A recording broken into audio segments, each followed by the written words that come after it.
Assalamualaikum warahmatullahi wabarakatuh. Perkenalkan, nama saya Wadi Fitra Hananda Nahmudin dengan NIM 21080502029 dari kelas DKVB angkatan 2021, program studi Desain Komunikasi Visual Fakultas Seni dan Desain Universitas Negeri Makassar. Pada kesempatan kali ini saya akan memaparkan tentang kompilasi atau kumpulan materi dari sejarah desain grafis yang diampu oleh dosen Pak Dian Cahyadi, SDS MTS. Perkenalan. Jadi, desain grafis atau rancang grafis adalah proses komunikasi menggunakan elemen visual seperti tipografi, fotografi, serta ilustrasi yang dimaksudkan untuk menciptakan persepsi akan suatu pesan yang disampaikan. Bidang ini melibatkan proses komunikasi visual dan desain komunikasi. Desainer grafis membuat dan mengkombinasikan simbol, gambar, dan teks untuk membuat representasi gagasan dan pesan secara visual. Desainer grafis menggunakan teknik tipografi, seni rupa, dan tata letak halaman untuk membuat komposisi visual. Penggunaan umum dari desain grafis adalah seperti desain perusahaan, desain editorial, desain lingkungan, desain periklanan, desain web, desain komunikasi, dan kemasan produk. Berikutnya sejarah.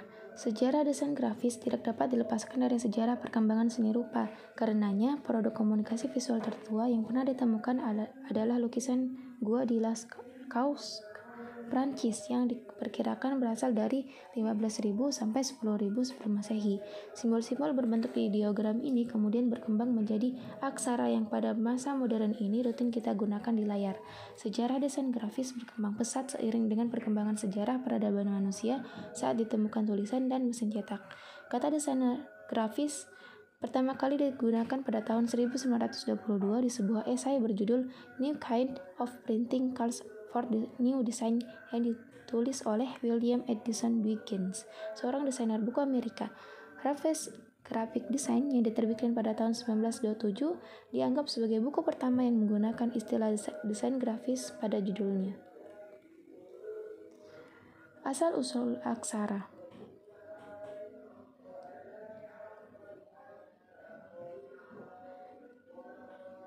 Desain grafis adalah proses merancang gambar atau bentuk-bentuk visual Dwimatra atau dua dimensi untuk kepentingan proses komunikasi yang fungsional dan efektif. Secara garis besar ada 4 elemen dasar dalam desain grafis, yaitu ilustrasi, fotografi film, simbol, dan tipografi. Sebelum 3000 sebelum Masehi, orang-orang Sumeria menetap di Mesopotamia.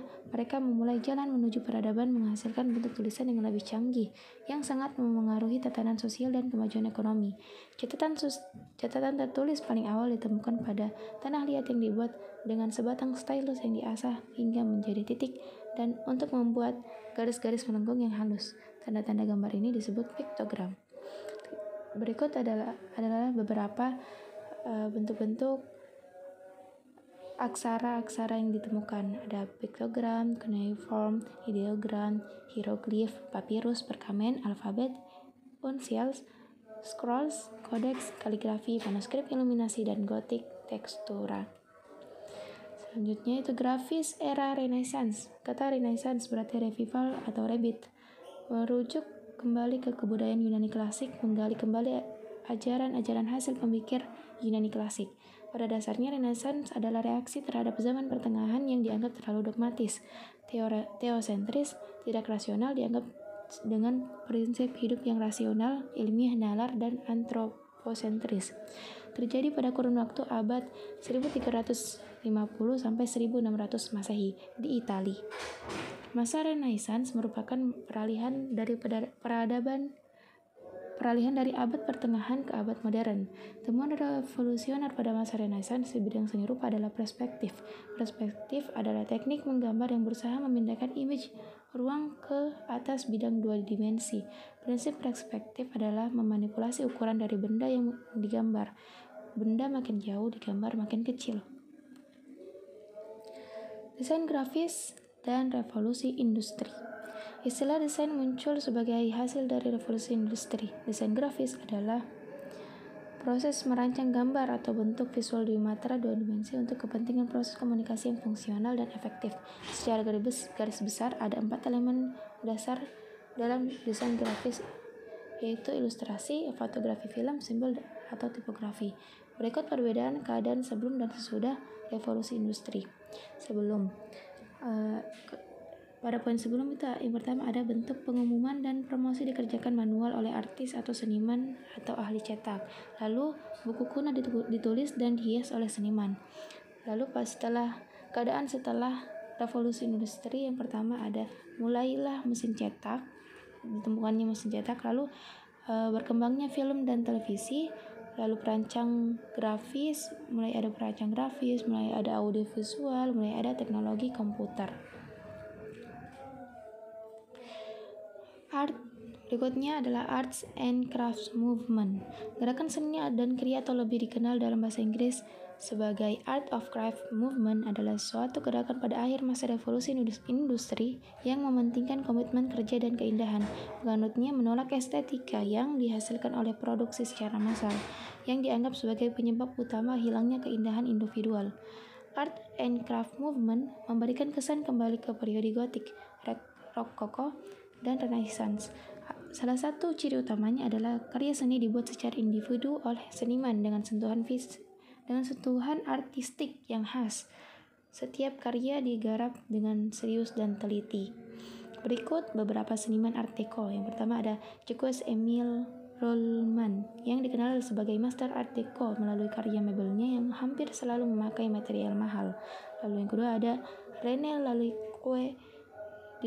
dikenal dengan hiasan dari kaca dan desain perhiasannya. Lalu yang ketiga ada Susie Cooper dan Classy Cliff, terkenal dengan keramiknya. Yang keempat ada Jean Puyfourcade dengan perak dan pekerjaan metalnya. Yang kelima ada Paul Poiret, terkenal dengan motif tekstilnya. Dan yang terakhir ada A.M. Tessandre, dikenal dengan poster-posternya.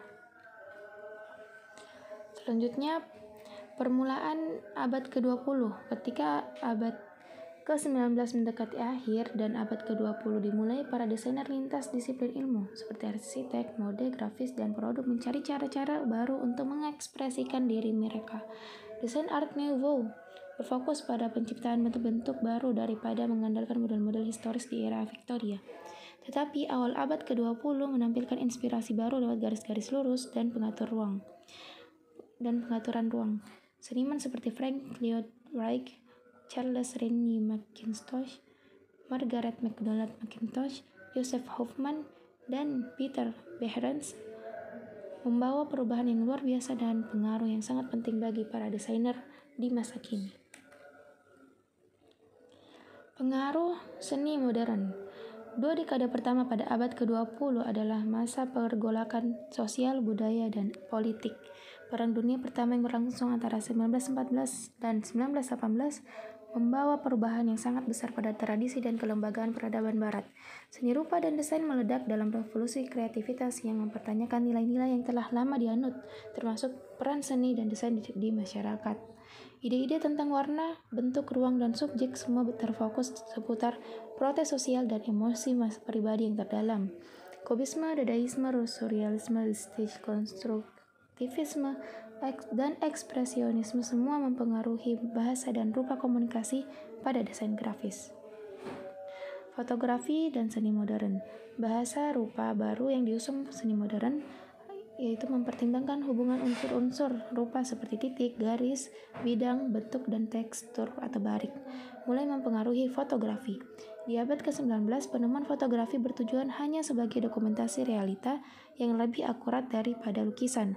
Namun pada awal abad ke-20, seni modern menarik fotografi ke dalam realita abstrak dan desain yang baru.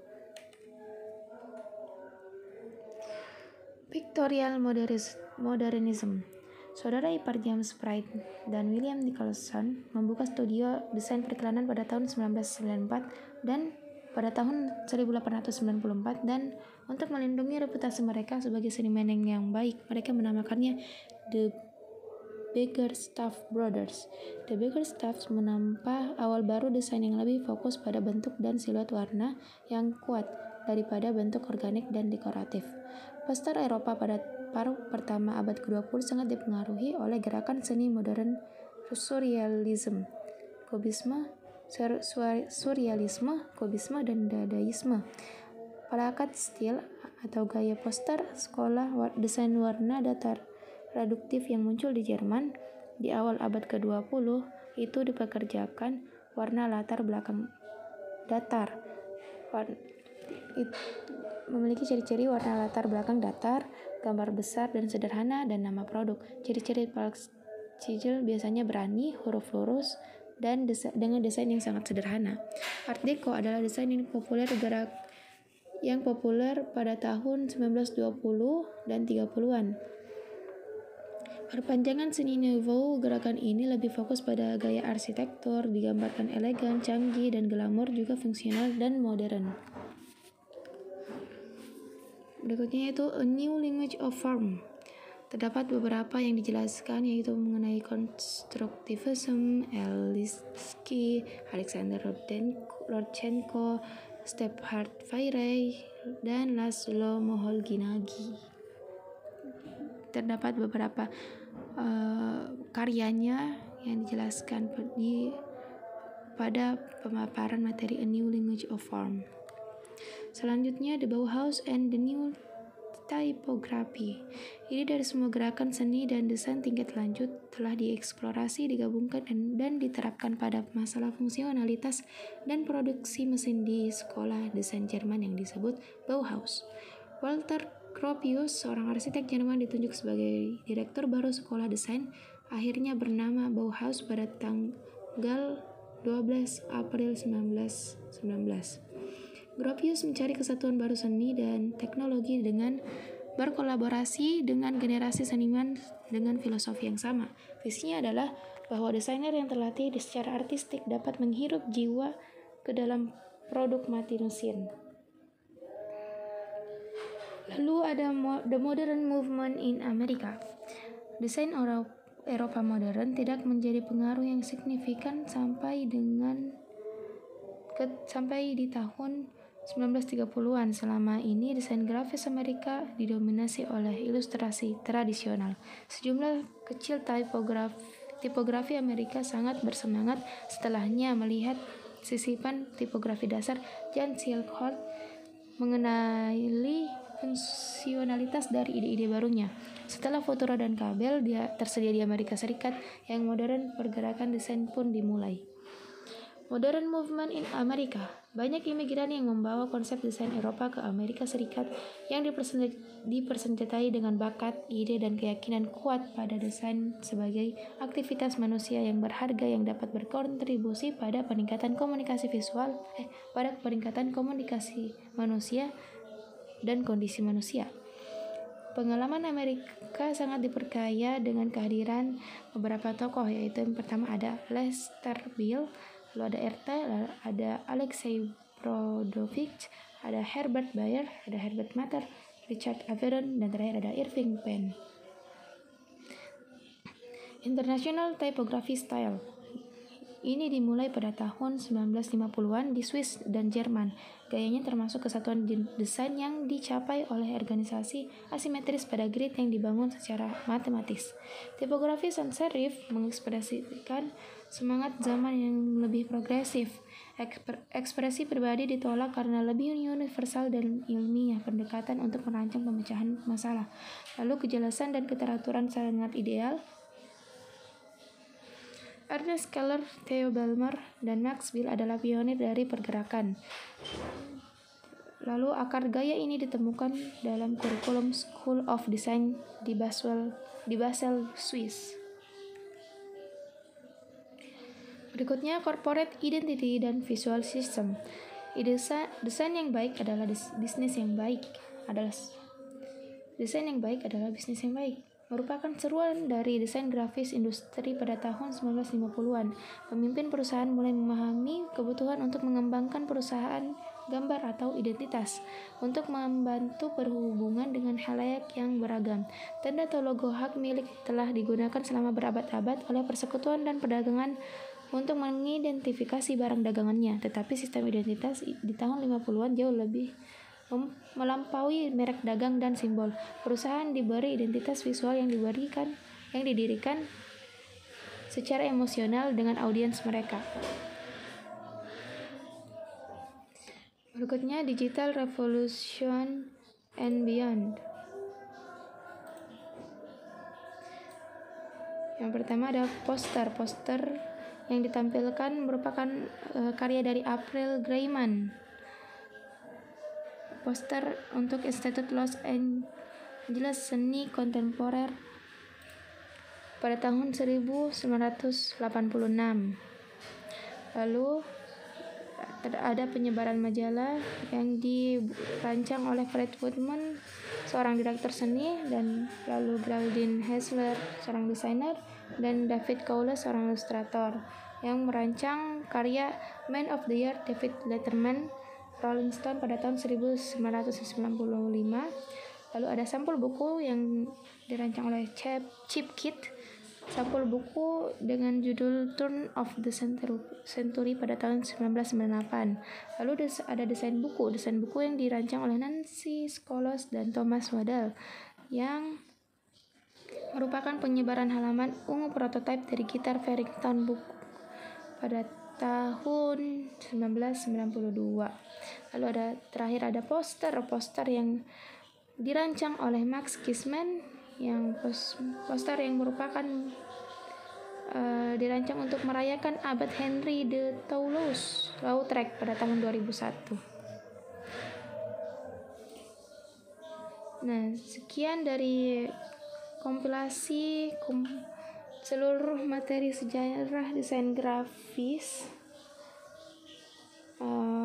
Kurang dan lebihnya mohon dimaafkan. Wassalamualaikum warahmatullahi wabarakatuh.